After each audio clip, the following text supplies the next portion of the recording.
Once upon a time, in a faraway land, there lived a very poor little girl. She was so poor that she had to sleep in a shoebox.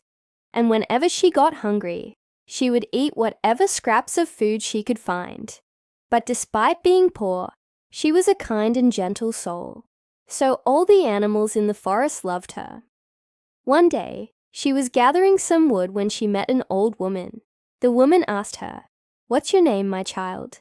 "Snow White," she replied. "Oh, Snow White, would you like to come live with me?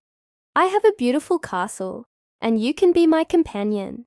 Snow White agreed, and they soon arrived at the castle. But as soon as they stepped inside, a beautiful woman came running towards them. "Who are you?" she asked. "I am Snow White, and this kind lady invited me to live here."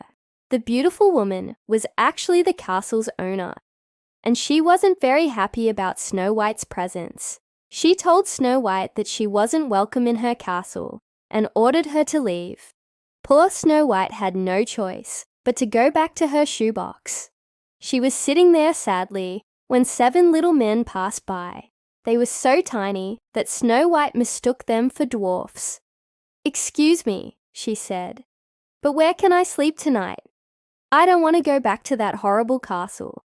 The 7 little men were very nice, and they invited her to share their house. Snow White was so happy. Finally, she wouldn't have to sleep in a shoebox or wander around the forest all alone. When the 7 men went out hunting, Snow White cleaned their house and cooked them delicious meals. In return, they gave her beautiful dresses and shoes and everything else she needed so that she wouldn't have to be poor anymore. Snow White was so happy that she finally had a home and some wonderful friends to live with. And that is the story of how Snow White went from being a poor little girl who slept in a shoebox to living in a beautiful cottage with 7 kind-hearted men who loved her very much. The end.